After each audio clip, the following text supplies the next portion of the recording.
Austin 316 says I just whipped your ass. And what's it gonna do? It doesn't matter how you're doing. Woo! Wheeling, dealing, limousine right, jet flying. Can you dig it, sucker? Would you please shut the hell up? You don't know what hard times are, Daddy. The cream will rise to the top, oh yeah. Oh, yeah. Look at the human rubble. What up, what up? Welcome to episode 55 of Keep the Kayfabe. I'm Mike, sitting here with my boys, ready to talk some wrestling. It is a great time to be a wrestling fan, as we say often here on Keep the Kayfabe, and one of those reasons is of the great show that airs on Vice Network, The Dark Side of the Ring.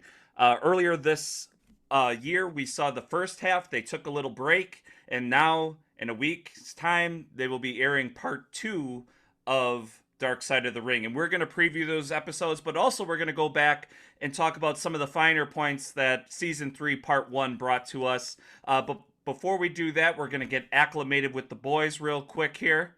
Oh, pardon me. I think there's a big announcement to be shared, but we're going to share that later on in the episode. Huge news. Let's go back and get acclimated with the fellas real quick over in Glendale. Someone who keeps it regal, Steve Grobschmidt. How are you, Grubby? Beat me if you can. Survive if I let you. That sounds like an old school wrestler. Who's That's that? Taz. That was Taz, man. That's Taz. Oh. And then CM Punk just used it on him this week, which Yep. was pretty awesome. Yeah, I thought Oh, that was nice. a weird line, and then I heard something about that actually Oh, being no, one of Yeah, he Taz's actually lines. quoted Oh, Taz, yeah, dude. which was Come perfect on. because Taz is such a hothead. It's great that he used his line against him.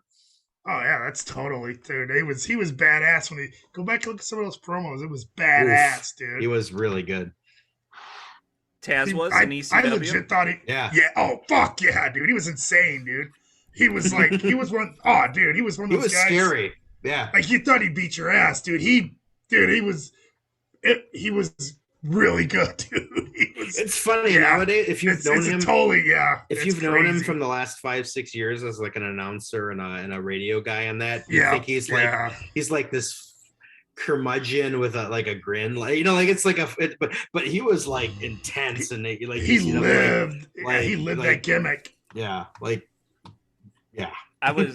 I was thinking about it too, watching this last week Dynamite between CM Punk and Taz is honestly such a asset to AEW Yeah, because he's he really kind of is. like the utility man. You can put him in anywhere. You can put him yeah. in as an announcer, to cut a promo, be a manager. He could Yeah. probably even get in and wrestle a great match if he wanted to. I don't know. Yeah.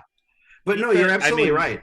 He's really a jack of all trades for AEW, Oh, yeah. and they're really And lucky he- to have him. And he flips that switch, like, I think to what Charlie and I are saying about back when he was like really this badass, but it's like he's just announcing, and then all of a sudden he flips a switch and is super pissed at CM Punk and like kind of convincing about it. Like it was, Oh, yeah. I don't know, that guy can do magic.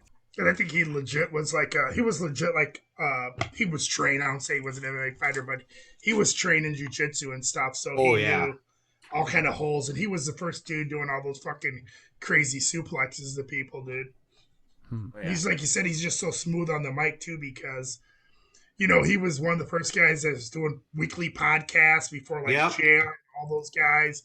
Then he got the CBS radio gig, and he was really Yep. good on that. Then he was like on the CBS morning Rady, yeah. syndicated network. Dude, it was like how the For a fuck did you while. get that, dude? Yeah. Yeah. So, I used yeah, to he listen to was that fast. most. I listen to that yeah. most days. I catch it once in a while. Yeah. So there's for your listeners is the history of History of Taz. Taz. Go Yeah. back and look at his stuff.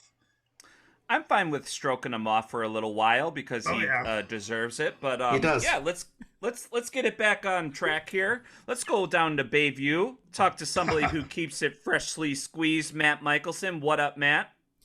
I'm back and better than ever. Wow. Wow, the golden vocals. I didn't know you had that falsetto, bro. Yeah, I didn't either. That's a first for me too. Only right here on Keep the Kayfabe.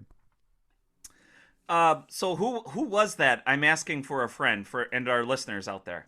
Oh man, Come on, dude. I forget. No, I think it's You don't something know to do that with one, dude? 3 letters. It was like NWO, something like that. I forget. Are you I had to look it up. Are you working us, dude? I had to look it up, but I didn't know that one. I have been working out, Charlie. Thanks for I noticing. mean, his mic be. working. It's okay. I was gonna say. I'm keeping the kayfabe. I just think it's important for our listeners to, Okay. to get them. I'm fine with throwing myself under the bus, looking like an idiot. I'm here to just okay. prop up my boys. Okay. That's There right. you go. Good move. Good move. and So- we appreciate that. That's right. I'm the utility man of this team.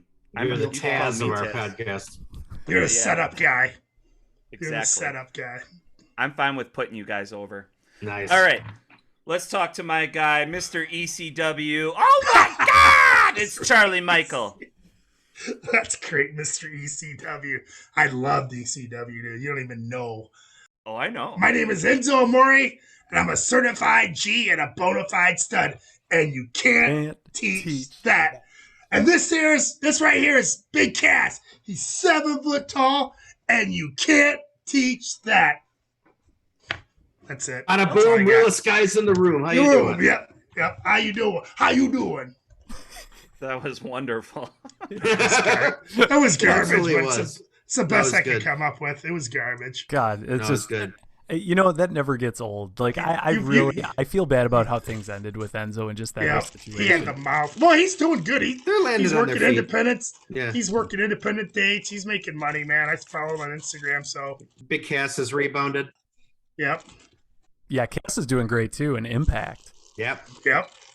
Enzo smokes a lot of weed, and Does he? oh yeah, he's a I didn't huge know that. pothead. Yeah, Wow, he I likes did to not know rip that. it. He likes to rip it and then rip it on the mic in his home studio rapping. So Nice. Wow. Nice. yeah, he's living it up, and his Yeah, parents that's are cool. huge. Like live in the past too. I saw a picture of him in his family's basement in New Jersey, and his mom and dad have like these mannequins, like 5 of them, set up in the basement with like all these pictures of Big Cass and Enzo. But the Damn. mannequins are wearing all of like Enzo's The gear? greatest outfits and shit. Nice. Yeah. Damn. So they're very proud of him. I like As they that. That's should cool. be. Yeah. You gotta love the supportive parents. That's right. And speaking of supportive, Vice TV was very supportive to the executive producers of Dark Side of the Ring. They have been doing a phenomenal job with this show. It's really rekindled my love for wrestling and me becoming a student of the history of wrestling. It's such a great show, and we've gone and talked about it before in past episodes. We did a preview to season 3, so go back and check that one out. I'm not sure the episode number, but what we're going to talk about tonight is the airing of season 3's part 2. They have another set of episodes ready to be rolled out, and it's going to be fantastic. And they did a fantastic job with part 1 this year. So I just saw a little advertisement today that Hulu is going to be airing them Wednesday, I believe. So you can catch up on season 3 part 1 before they drop part 2. So yeah, it's one of my favorite episodes, maybe of all time, out of every single episode of Dark Side of the Ring, was the collision in Korea. This was all about this major wrestling show that took place in North Korea. It was mind-boggling. They got some amazing wrestlers over there. It was Ric Flair, Too Cold Scorpio, Scott Norton for sure. Yeah. the Steiner brothers. So they got some pretty big talent over there, but the whole story Damn. is just like unimaginable. I mean, I'm a geek when it comes to just hearing just like what goes on behind the curtain in wrestling, but this is like beyond anything that these guys could have probably ever imagined when they said, yeah, I'll go to North Korea and wrestle this show. I mean, as we all know, it is like probably one of the most fucked up countries on the planet. Absolutely. We're going to It's try like- not to give away too many spoilers of the episode so people listening that haven't seen it can catch up and be surprised. This one was actually really fun because season 1 part 1 it truly was the dark side of the ring. There was a lot of heavy content. This one was kind of like you were just strapping in and buckling up for a crazy ride and watching like a blockbuster movie. It's like you couldn't make up some of the stuff. Oh, yeah. And And this was the first time that Dark Side of the Ring kind of used a story within a story too. My favorite part of this episode was Too Cold Scorpio getting into a conflict with Road Warrior Hawk. They got into this fight on the bus. Like they said they were gonna kill one another, blah blah blah. Scorpio was super pissed off. Scorpio was roommates with Chris Benoit, and he actually took some chopsticks from the restaurant that they ate at and started sharpening them so he would create a shiv and actually kill Hawk. Yeah. His plan was to kill Hawk. Yeah. Yes. I was like, oh my God, can you imagine committing a murder in North Korea, maybe even getting convicted of it, and you have to spend your life in jail in North Korea? It ain't worth it, Too Cold. Yeah, this episode, Mike, to your point, is by far one of the most crazy of the whole season. I think Dark Side of the Ring does a really good job of building stories throughout each episode that kind of really hit home on the fact of how serious or mind-blowing, whatever the topic is. But this episode is just like one car crash after another. All these stories coming out. If you're just in the mood for a good hour of ridiculous stories that usually start with this one time, this is the episode to watch. And of course, Dark Side of the Ring, we can't say it enough. We're all huge fans of it here at Keep the Kayfabe. I mean, if you think about the name of our podcast, we love behind the scenes, the true stories behind pro wrestling, and this show delivers on that every time. But this episode in particular, especially if you haven't watched Dark Side of the Ring and you just want to watch any episode just to get started or dive in and see what it's all about, this is the one to do it with. Yeah, it's you guys said all the things I would agree with.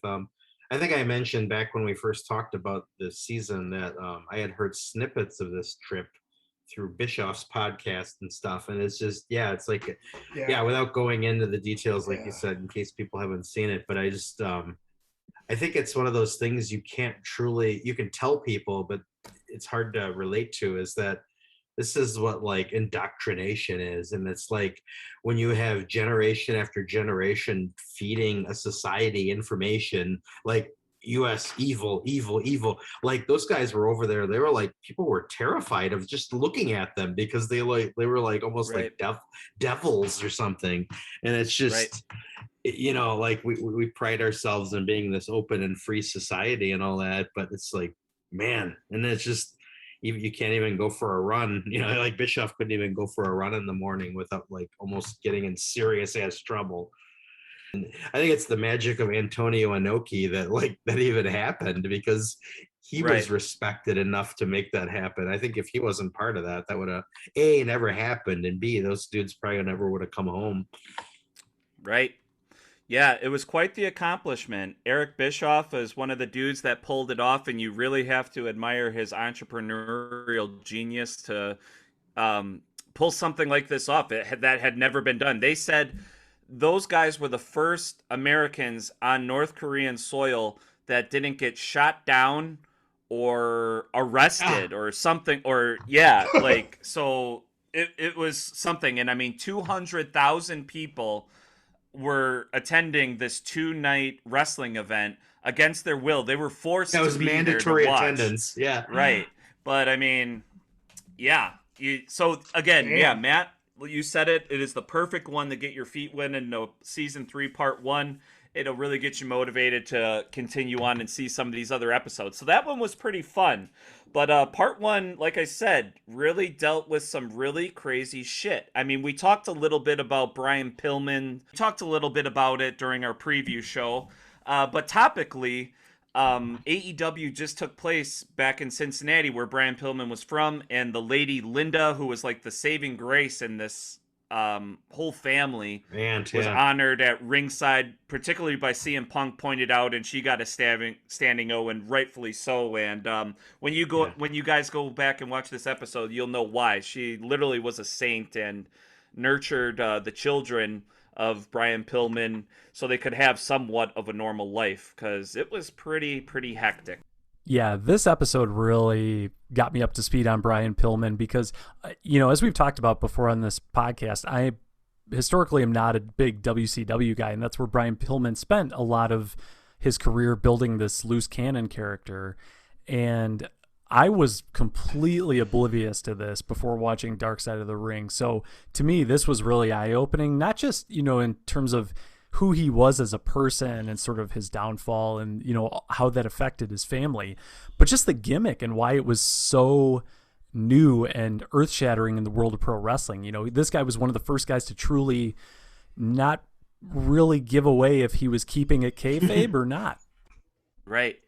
Yeah, I can't remember if I literally got that pay-per-view or if I saw it after, but that whole where he was like, the whole thing with Kevin Sullivan where he's like, I respect you, Booker man, and you never heard anything. I mean, you never saw things like that back then, and it was like, holy shit. And then to find out years later it was all a work, the whole thing was a work, but at the time it was like, no, he's just nuts. And I think he had like 75% of the wrestling world convinced he was just crazy. And but he actually was a genius. Yeah. I mean, to have that confidence, he was like probably 70% nuts, 30% genius. That moment when he saw Vince at a casino or wherever it was, a convention, to get into WWF, he like comes up to him and puts his arm around him and gets a picture with Vince McMahon, and they actually have the picture to show on the show of like the moment where those two met. That was a cool little piece of history, and JR does like a really good job. It seemed like him and Brian Pillman were very close. It's just, it's like so many of these recurring themes. It's just a shame that his like demons, as to use that generic term, caught up to him and the injuries and all that, because I mean, guys like that to this day would be like movers and shakers in wrestling if they could, like him, Eddie Gilbert, some of these guys that were really like smart, hot stuff. I mean, but again, he died in his like late 30s, and it's just guys like that would be like running the wrestling world right now. Good.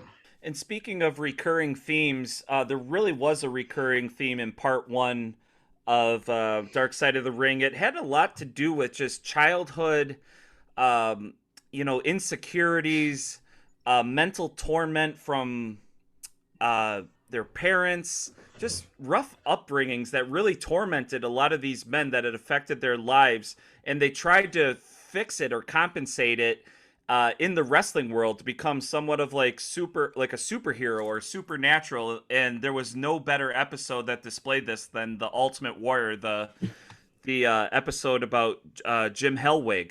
He was a bodybuilder, had super low self-esteem and insecurities, and tried to always prove himself that he was the best. And he just lived in this fantasy world that he was the center of his own universe, always trying to, just overcome and prove something to somebody. He was a scrawny kid way back in the day, but he just dedicated his life to becoming like this fucking Mega Man. And it's a really great story, but also really sad because you could kind of see it coming. After he beat Hulk Hogan in WrestleMania 6, he had the title put on him, and his wife at the time said that's when Jim Hellwig left, and Ultimate Warrior, that was him for the rest of his life, because from there on it was all downhill, because he thought he was the pinnacle of humanity, and he just tried to stay on top when that's non-existent in wrestling. There's always a downfall, there's always a downhill. And did you catch this one, Matt? I did, yeah. And for those of our longtime listeners, you're probably aware that I'm a huge fan of the Ultimate Warrior, at least the character.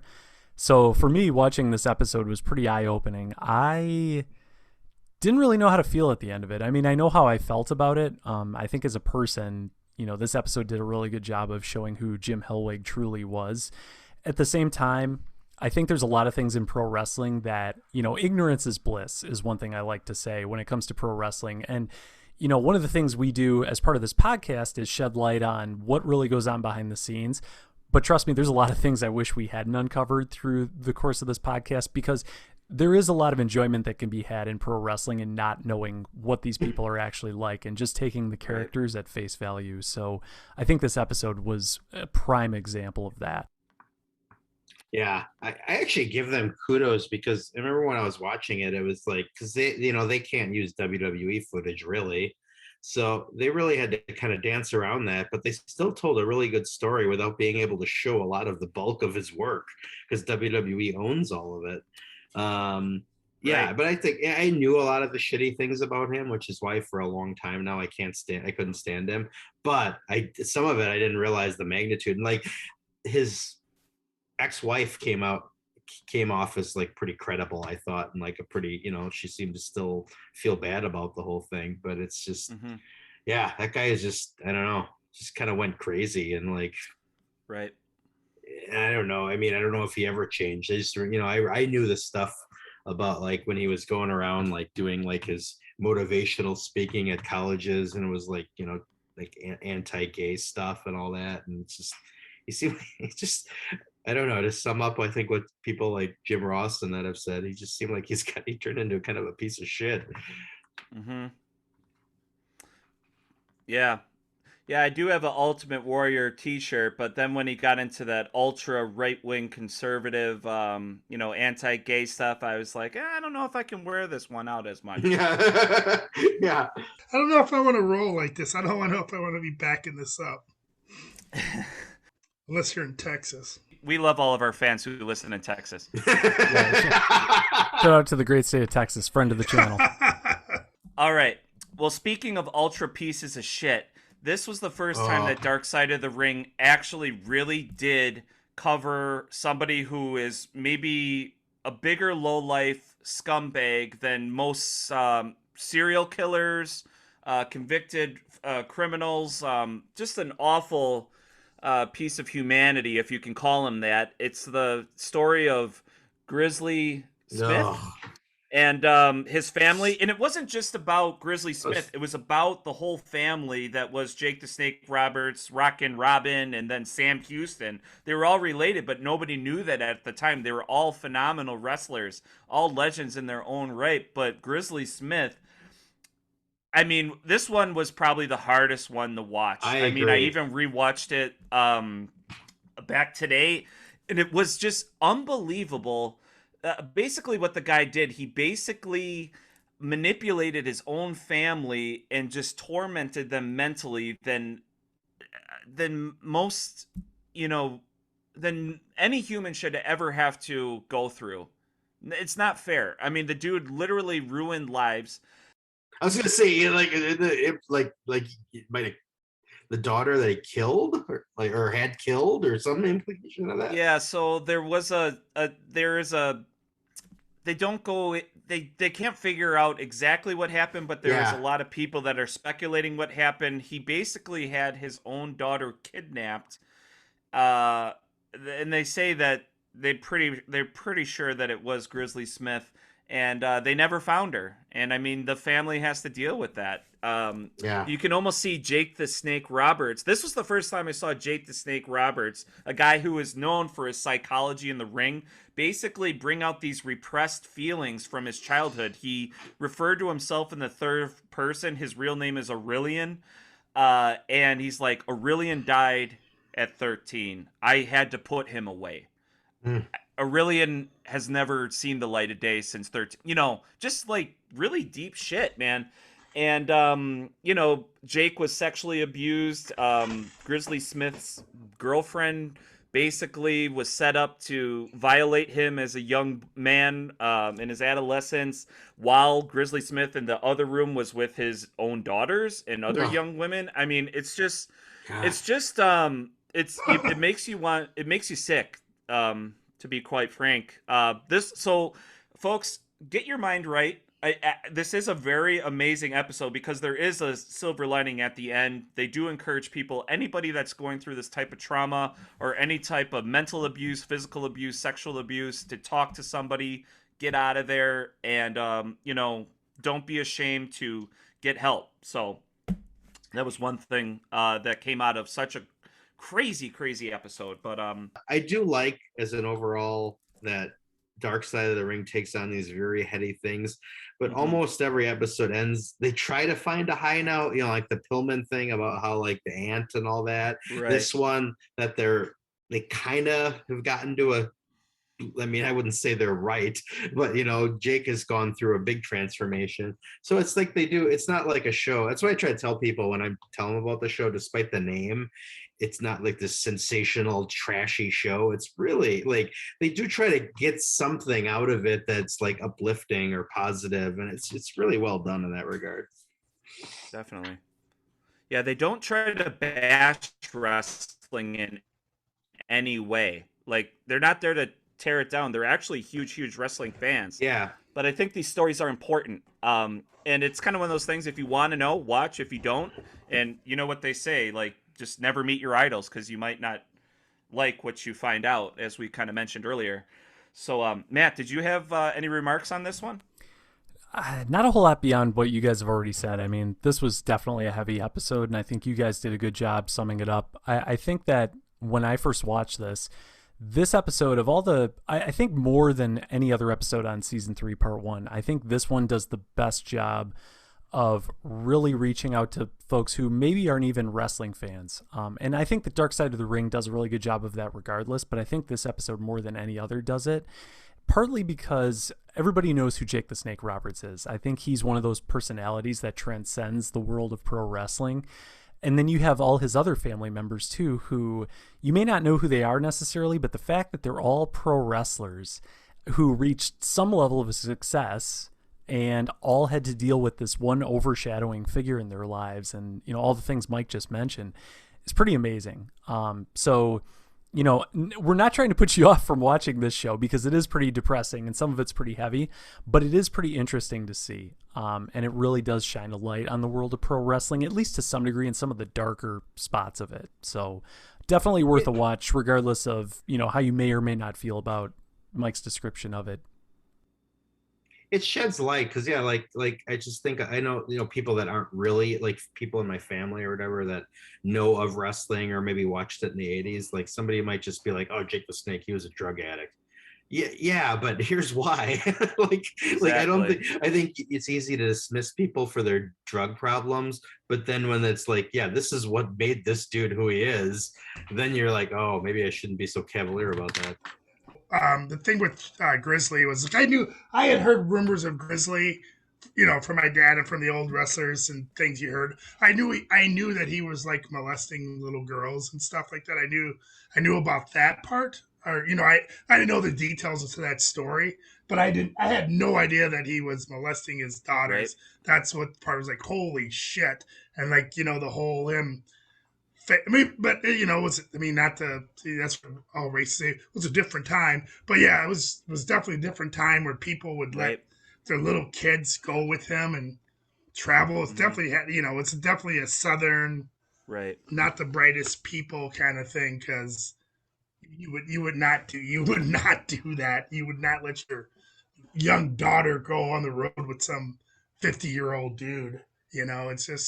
It's just crazy. And he was getting away with it. And the saddest part is about the whole thing is his daughters and a lot of people in the business knew about it, but they never said anything.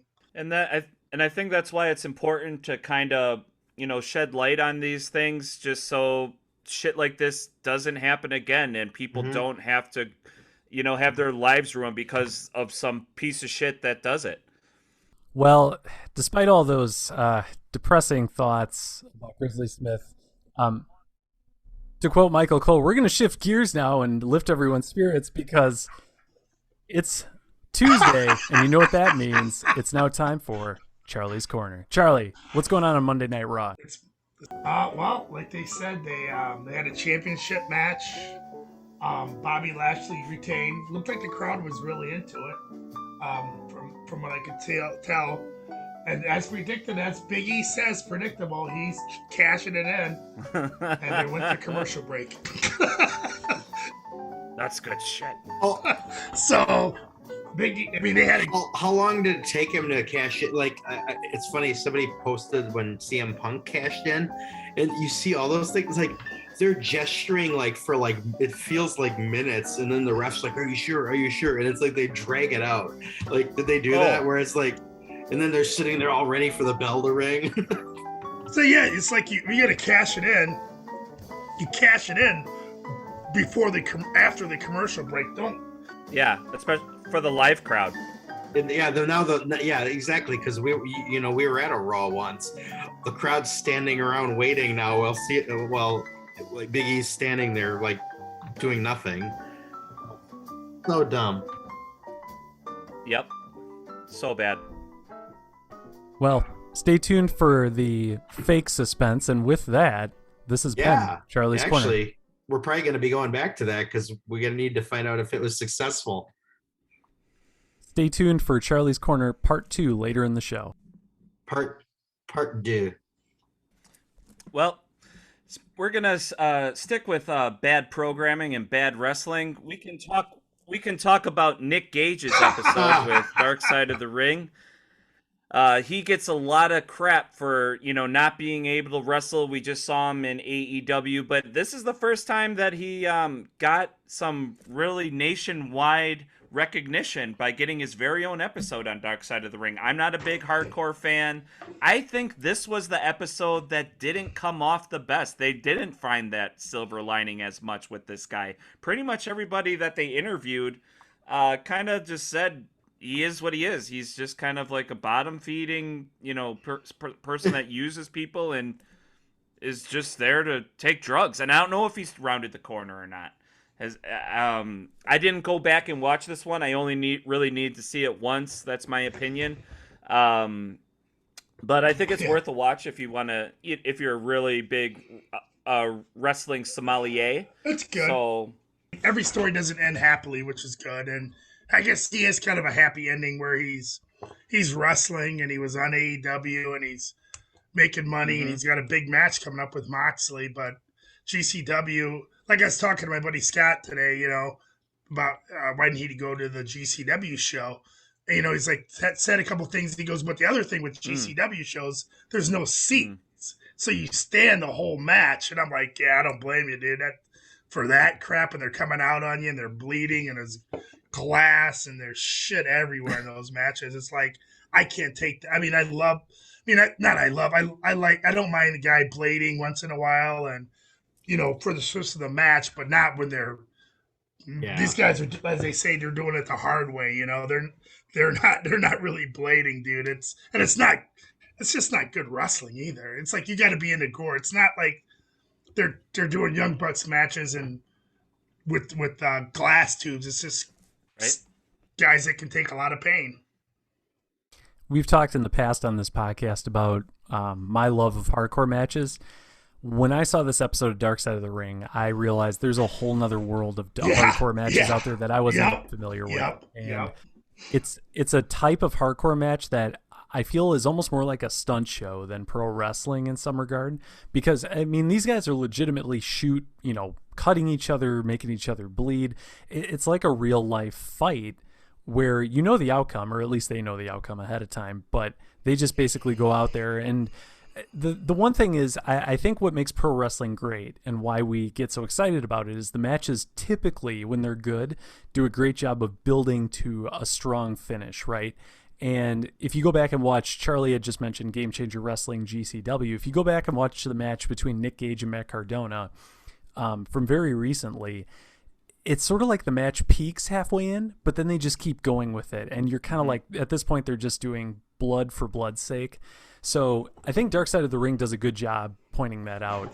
But I want to hold my thoughts there for just a moment because it's almost at the top of the hour. We're nearing the end of Monday Night Raw, and now it is time, as promised, for Charlie's Corner Part 2. Charlie, fill us in. What's going on with Big E in the briefcase? History of the making, fellas.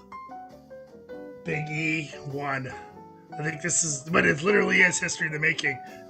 I think this is the first time in WWE history that they've ever went from one black champion to another black champion. So that's definitely history. That's definitely history of the making. Kind of stupid that he won at that way. I'd rather have it as a surprise, but it's predictable. And the dirt sheets had talked about they were going to reunite the New Day, and this is their way to do it. If I had to pull one positive, I mean, at least by all accounts and by everybody here, he seems like he's a good dude and he's worked hard. He's worked hard to get where he's got. I'm happy for the man. But man, I don't know. Well, we'll see how long he keeps it, but I just don't see a lot of I don't see a lot of entrance. Probably not. going to see Big E. Put your heart. History in the making. History in the making. And with that, this has been Charlie's Corner, Part 2. Another reason not to go to a WWE show. So yeah, Nick Gage and pizza cutters. So we were talking about blood all over the place. Sorry about that. But yeah, just to finish that thought, I guess, yeah, this brand of hardcore match that Nick Gage is known for it's its own thing. Either you love it or you don't. I think if you haven't seen this episode of the Dark Side of the Ring, definitely worth a watch. It's very eye-opening. Mike kind of mentioned this before, but Nick Gage, because of this, I want to believe because of this, got a match one night on AEW Dynamite, which I think opened the world's eyes to how brutal these matches really can be. A couple other things, too, to know about Nick Gage. He did almost a decade in prison for robbing a bank. He's had numerous bouts with drug addiction. I did listen to an interview with Chris Van Vliet where he talked to Nick Gage, and supposedly he's doing okay now in terms of drugs and things like that. Yeah, it is good, especially when you're that hardcore of a human being. It's just one less thing to worry about. So yeah, so I think he's in a good place these days, still doing those crazy matches, but definitely give this episode a watch. I'd say another sad thing about that episode was that his brother killed himself too. I was like, whoa, I didn't see that coming. I forgot about that. Yeah, I was like, wow. Spoiler alert. Yeah. No, but I mean, I understand there's all types of genres in wrestling, but I just don't know if I could ever support it just because I just don't want. I know these guys, like, some people like the pain, some people are immune to pain, but honestly, I don't want to pay a ticket to support it to continue, like Matt said, blood for blood's sake. And these guys are never going to make a lot of money doing it, I don't think, in that genre. And I mean, you got to pay a lot of dues. And I mean, you got to make a lot of money to get to a payday like Nick Gage got in AEW. You got to wrestle a lot of matches. You got to do a lot of harm to your body. And with that has been the running theme. You might have a very dysfunctional family life. I mean, you might lose your friends. You might lose your family. Is it all worth it? That's for the individual to decide, but you know what? Whatever makes people happy. But I'm just gonna probably keep my money and put it more towards I don't know, more constructive things. Yeah, more WWE. My Peacock subscription. I want to make sure Vince's stock stays up and he doesn't change. Hey, he's family. It's a family-run business. You got to support family. Well, I said Nick Gage was on AEW Dynamite, but there was another episode on Dark Side of the Ring featuring the Dynamite Kid. I was pretty curious to see what this one was all about because I didn't know a whole lot about him. I just knew that, he tagged with Davey Boy Smith when they were the Bulldogs. But this could have been the wildest low-key story I've ever heard, and it was extremely sad. Again, it was a guy who had kind of a small man syndrome. I think he was like 5'8", built like a shit brick house.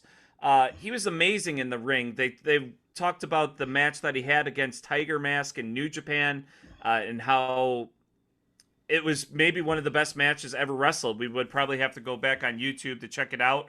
But this man was steroid addicted, was just getting fits of rage, destroyed his family life through his, because he had so much pain in his body. So he resulted to drugs, and, he would go and do street fights to get more money to pay for more drugs. And then his wife backed him up forever, and he just treated her like shit. And I had no idea about some of this stuff, and I didn't know how closely related a lot of his downfall was with one of Steve's favorite tag teams, the Rougeau brothers. They had this story between him and Jacques that blew my mind. You'll have to maybe hear the details about it. But after Jacques Rougeau took a handful of a roll of quarters and socked him in the face, the Dynamite Kid was never the same after that. Yeah, that's the part. I knew the Jacques story for a long time, but I didn't. Oh yeah, I didn't know the part where it was the way that the episode made it seem like that's what kind of downward spiraled him for good. And I was like, he got scared, dude. And I used to remember that his wife or his widow saying like that was Jacques should have have done that. And I'm just thinking the whole time, like, okay, we all know him as Jacques Mark, but it's like Jacques totally should have done that. The dude had to stand up for himself. Yeah. Oh yeah, he did. I mean, yeah. And once you hear the whole story, Yeah, it's like he deserved it, dude. It's like the dude totally was deserved it. You know, it's like there's a point of ribbon, but he was like doing it too bad. Nasty, He beat his yeah. ass and cheap shotted him. So Yeah, that was part of this episode that really caught me by surprise. Sort of like every episode has that breaking point, I feel like, where, you know, Mike, in the beginning, you mentioned the Collision in Korea episode, and we heard about Too Cool Scorpio, you know, sharpening a shiv. You know, this is sort of the equivalent of that, where Jacques Rougeau finally hits his breaking point and just lets loose on the Dynamite Kid. I do think that's a pattern with a lot of these episodes, is there comes to be a breaking point where the people around that person just can't take it anymore. And I, you know, agree with you guys. I think Jacques Rougeau did the right thing in the moment. Now, would Dynamite Kid have been differently if that had never happened? I guess we'll never know. But yeah, just yet another episode that is just amazing to watch these guys spiral out of control. The other thing is, so before watching this, I was not really familiar with the Dynamite Kid's work. You know, I'm a younger viewer, so not as familiar with him.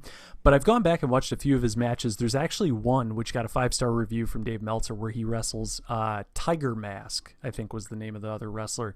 Just Dynamite unreal. The work rate is, it just puts even things nowadays to shame. And I mean, the work rate nowadays is incredible. I think the average work rate is just insane, especially compared to the 80s. But Dynamite Kid was light years ahead of his time. So kind of a shame in that regard that, you know, he was such a great wrestler, but had all these other things that drove him to be like that just weren't so great. Absolutely right, Matt. And the craziest thing, you mentioned a pattern in all these episodes. It is quite the pattern that every episode, I didn't know how close a lot of these guys that are talked about wanted to kill each other. I mean, talk about a dysfunctional workplace. Scorpio literally was going to kill Hawk. Jake the Snake Roberts was literally going to kill Ultimate Warrior. And then this other episode, I mean, it's yeah, it's like, wow.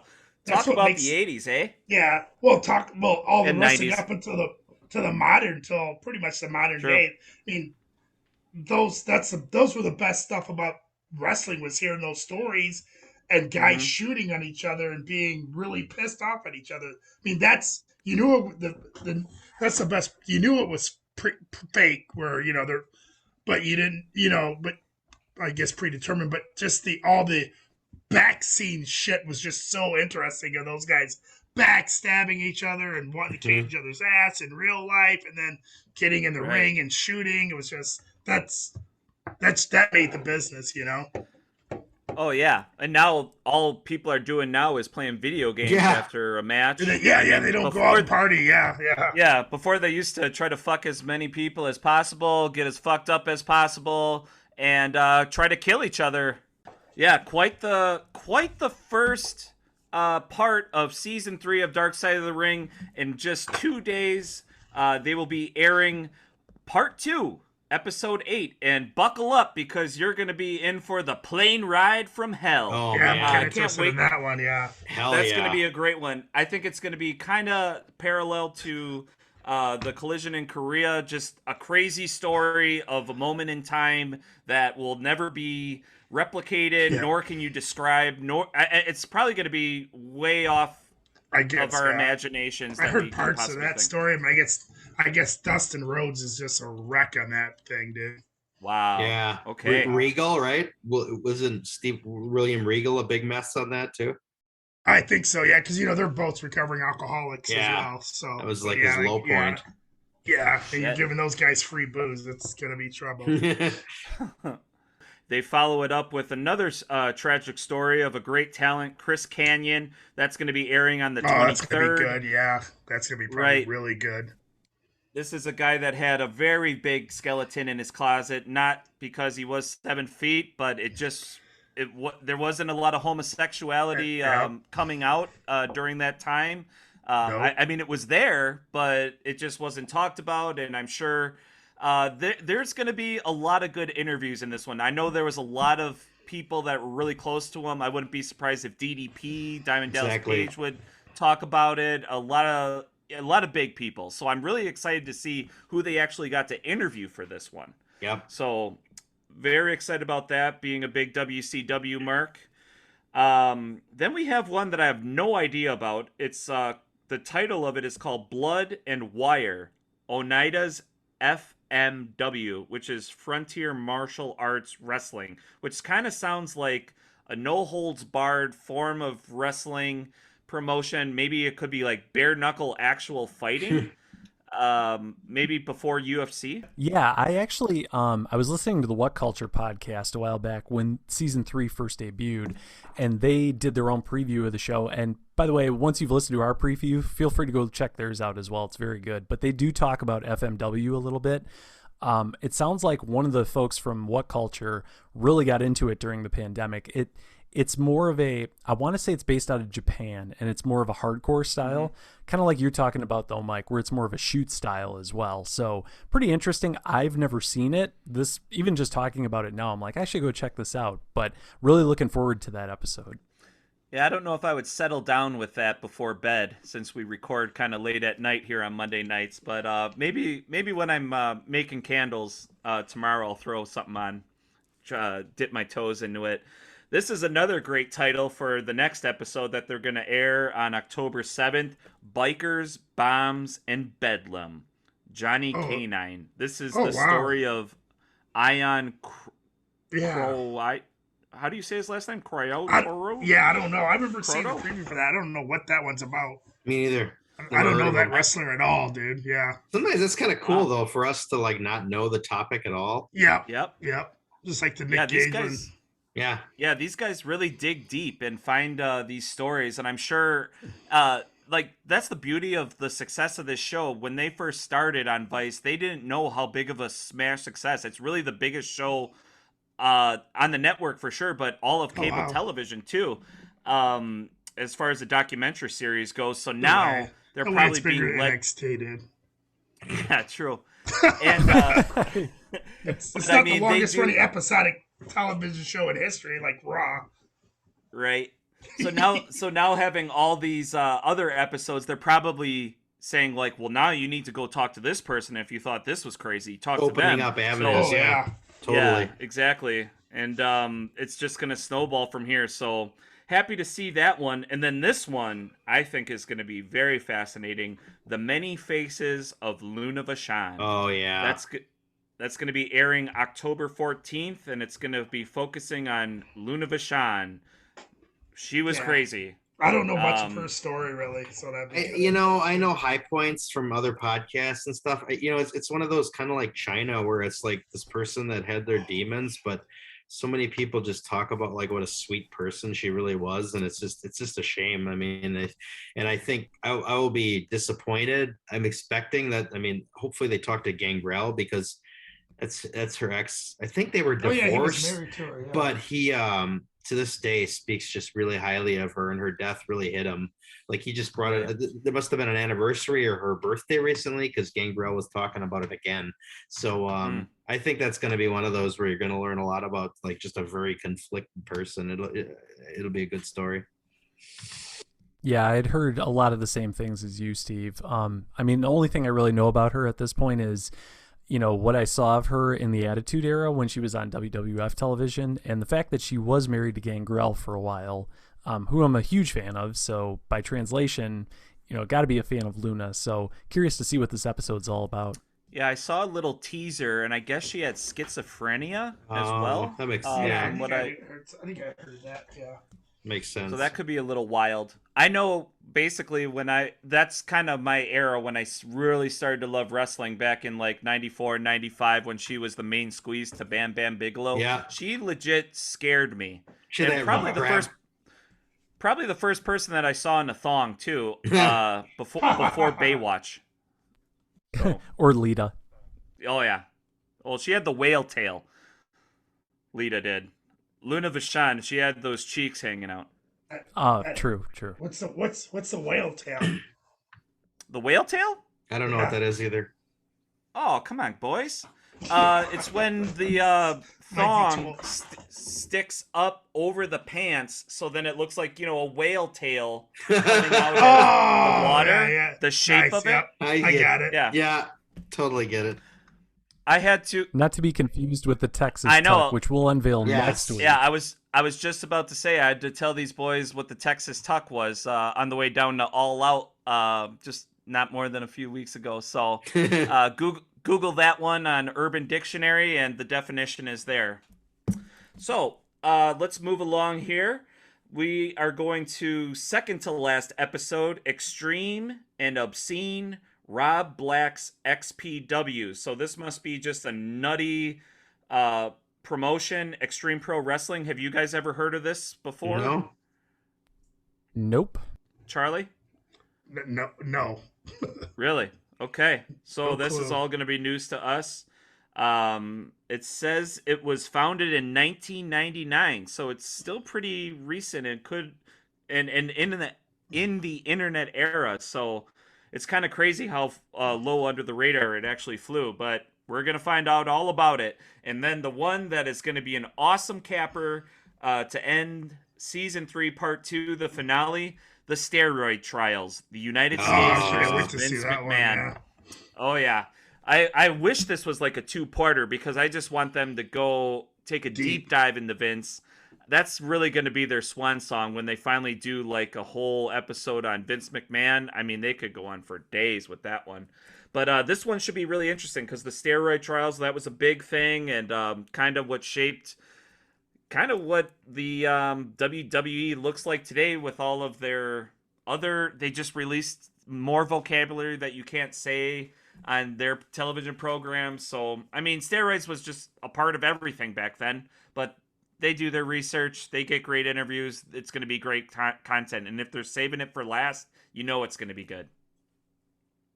Yeah, I'm really curious about this one. I quite frankly don't know a ton about the steroid trials. I mean, I think it's common knowledge that a lot of pro wrestlers in the 80s and 90s and even before then maybe were really into steroids. But I think what's different about this episode is the fact that Vince McMahon is involved, because in every other episode we've discussed, previewed, reviewed, everything to do with Dark Side of the Ring, he has not been a topic of discussion in any of them. So this is going to be new for this show for sure. And I'm really curious how far they push the envelope.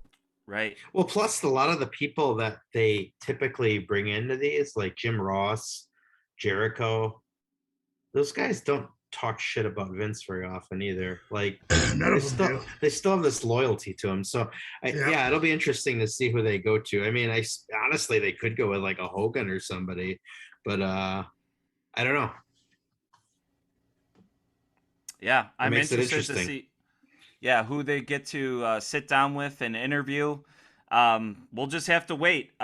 It doesn't say a date. Oh, excuse me. It's going to end on October 28th, just a few days before Halloween. So, it's going to be a great September and October, boys. Dark Side of the Ring is coming back and seems like it's stronger than ever. We have a huge announcement to get to, but we're not going to get to that just yet. We're going to go to Promo of the Week. This one was submitted by Bill Barnum from St. Louis. He says he's a huge 90s wrestling fan, and he loves the show. And he sent us in this one from Jeff Jarrett. It just says WWF Promo, so I haven't taken a look at it yet, so let's just take a listen. Double J, J-E-F-F.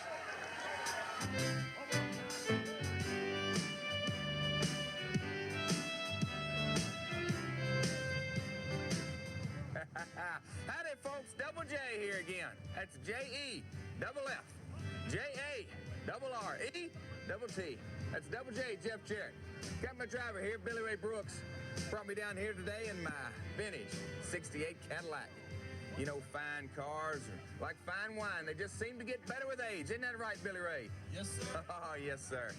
You know, old Double J here, he takes care of his property, unlike the corrupt country music business. You know, they say proof's in the pudding. Well, I got the pudding right here. Take a look. Here it is.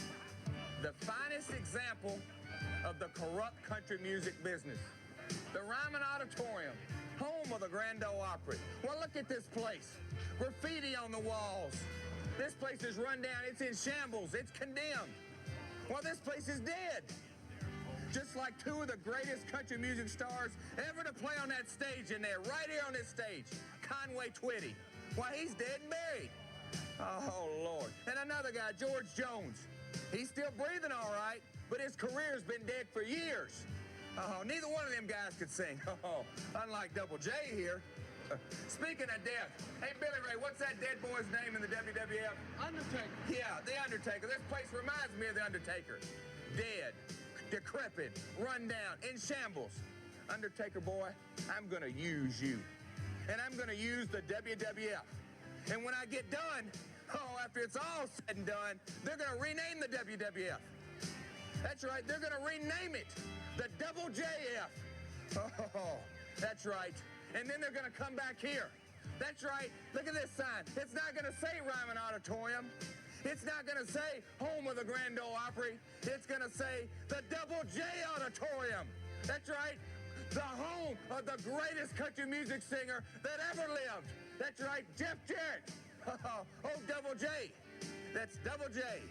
J-E, double F, J-A, double R-E, double T. That's Double J, Jeff Jarrett. JARRET. What a guy. It was a good promo. It's a good promo. Seriously, I remember when I first started watching Attitude Era Wrestling, and this guy was still stuck in his early to mid 90s gimmick, and oh my God, I couldn't stand him. I was never a big Jeff Jarrett fan at all. I hated him. No. I hated watching all his matches, even though he was very, very good. Yeah. And he reminded me of Mr. Perfect.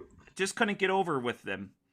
He, I think that phase he went through when he had the guitar and would smash that on people. I've always been a big fan of the guitar spot in pro wrestling. I don't know why, but yeah, that was the one thing to me that I remember about Jeff Jarrett that I did enjoy. Slap nuts.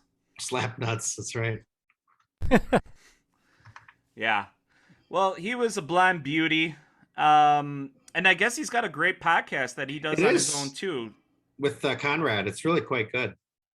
Mm-hmm. Like I would a lot of stories. Dude. I would strongly recommend listening to his episode on Owen Hart. I know I mentioned it in a previous episode, but I mean it's emotional, and it's you've heard that story 8 million times, but he was like his good buddy, and like he actually was really close to the whole thing at the time it happened. So it's well listened. It's really good listen, and he's really a good speaker. Right. Yeah, he definitely does a great job. I actually did go back and listen to that one, Steve, and having it be facilitated by Conrad Thompson makes it even better. Yeah. So I want to hear the podcast about when he stole Kurt Angle's wife. That's a podcast I'm looking forward to. That could be on Dark Side of the Ring. I want to hear that one. That'd be fun. All right, so without further ado, Keep the Kayfabe has a huge announcement that we're going to share, but I think I should send it over to Matt Michelson. He was the man who made this all happen in the end for this great opportunity for us. So I'll leave it to him. Our Seth Rollins. Yeah, he's our Seth Rollins. Yep. Yeah, hopefully I don't have that same laugh, though. Bootlicker. Yeah. Yeah. Well, so kind of like Mike alluded to, I think it's coming up soon.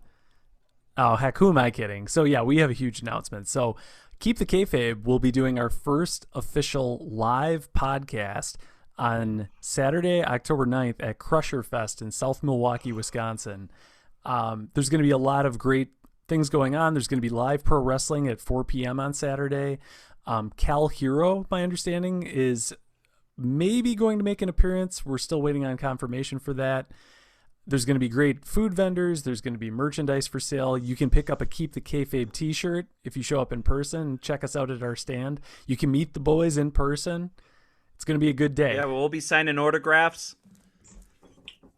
At least until our hands give out, Charlie's going to be holding babies. Yep, kissing babies, taking pictures. Shaking babies and kissing hands. shaking babies and kissing moms. Woo! Nice. Yeah, so we're super excited to do this. Awesome job, Matt. We're so excited for Crusher Fest. It's in honor of the Crusher, a West Allis legend, and they have that bronze statue there. Did it go on last year? I think they canceled it last year, so there's only been one. Yeah. There's been one other one, yeah. Right, so we're very. So this will be the second annual. Yeah, we're very Crusher lucky to Fest. be there as guests and be the Keep the Kayfabe. The boys will all be there together to do some live podcasting because we've never done that before.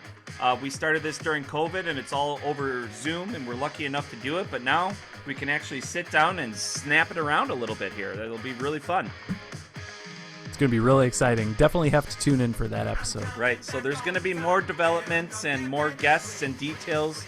So make sure you subscribe to future podcasts on Spotify, iTunes, and Google Podcasts, and follow us on Instagram and Facebook. So once we drop those t-shirts, you can buy them online and we'll send them to you. Thank you so much for all the support, everyone. We've been growing a lot lately, and it's all because of you guys. Continue to share us with your friends. If you think we do a good job, leave us a 5-star review. And as always, what we like to say around here at Keep the Kayfabe, stay hungry, stay humble, and stay hard. Triple H. Woo!